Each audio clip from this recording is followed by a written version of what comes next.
j'avais un marteau, je cognerais le jour, je cognerais la nuit, j'y mettrais tout mon cœur. Je bâtirais une Claude François, dont on va célébrer bientôt, effectivement, et qu'on entend. Les 40 ans de sa 40. disparition. C'est demain dimanche.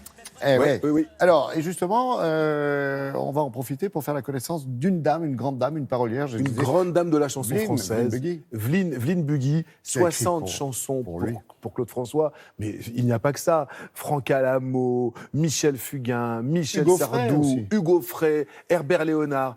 Tous ces gens ont en commun quelque chose de Vline Buggy, un texte de Elle Vline est Buggy, tellement des mots. discrète, cette femme. Extrêmement discrète, Ouais. extrêmement bien élevée, extrêmement, vraiment, elle incarne l'élégance et la générosité. C'est vraiment quelqu'un qui s'est fait une place dans un milieu d'hommes dans Oula, les années 60. pas fastoche, hein. Le milieu des paroliers, ils étaient pas.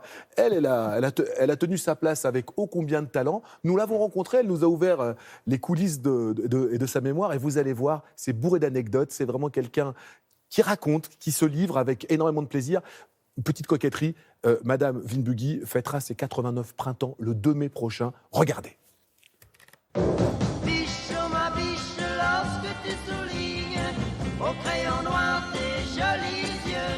On est là pour voir un coup, on est là pour faire les fous. Elle peut rendre fou de joie, fou de douleur, mais crois-moi plus fou, d'elle, de jour en jour.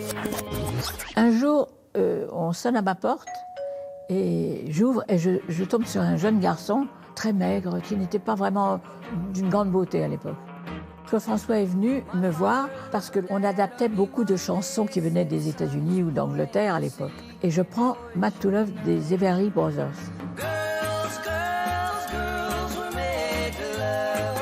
Il écoute, il dit « Ah bah oui, c'est formidable, je le veux. » Bon, moi j'avais écrit un texte déjà, bêtement, je dois dire, avec une masculine. C'est-à-dire rien que notre amour. Et là, Claude me dit, ça ne sonne pas bien. Je voudrais qu'on écrive une féminine, c'est-à-dire comme une cloche, comme belle en anglais. Et belle est née. Belle comme le jour. Belle est devenue immédiatement un tube. Il était tellement heureux. Et là, il est parti à la montagne, il a fait son premier scopitone de Claude Lelouch. Belle comme le jour. En voyant déjà comment il dansait, comment il voulait se battre avec cette chanson qu'il aimait, on voyait tout de suite que c'était quelqu'un. Claude François avait la niaque, c'est pour ça qu'il est arrivé. Dis-moi, Céline, les années ont passé. Pourquoi n'as-tu jamais pensé à te marier? Maman me parlait toujours de Céline, une de ses cousines, qui ne s'était jamais mariée pour s'occuper de ses vieux parents. Donc j'ai écrit très rapidement le texte de Céline.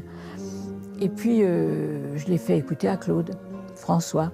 Et France Gall, qui était la fiancée de Claude à l'époque, trouvait que Céline était totalement démodée. Ne rougis pas, non, ne rougis pas. Alors comme je travaillais avec Hugo Frey, je lui dis, je vais vous faire écouter quelque chose de nouveau. Il écoute, il me dit, mais c'est formidable ce que vous m'avez montré. Et vous avez trouvé une idée vraiment incroyable.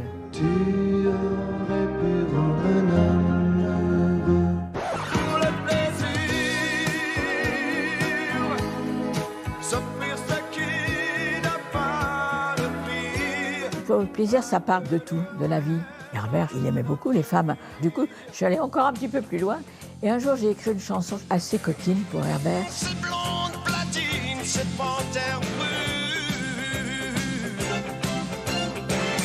Éveillons-nous tous les démons. Je revois encore mon mari, qui était médecin, qui était chirurgien. Il s'approche de moi et il me dit « Ça va durer longtemps, ces chansons-là, chérie ?» Alors du coup, j'ai arrêté.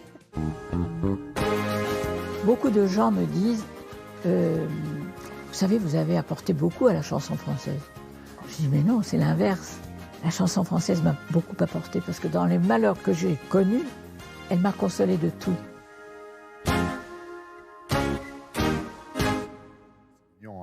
Un livre de souvenirs de Vline Buggy, Claude François, j'y pense et puis j'oublie. Bien sûr, elle parle de sa collaboration unique avec Claude François, mais elle parle aussi de sa vie, elle se raconte, c'est truffé d'anecdotes, c'est comme elle, beau et émouvant. C'est non seulement une grande parolière, mais une belle personne. Merci madame. Et merci à vous pour ce joli moment, Frédéric.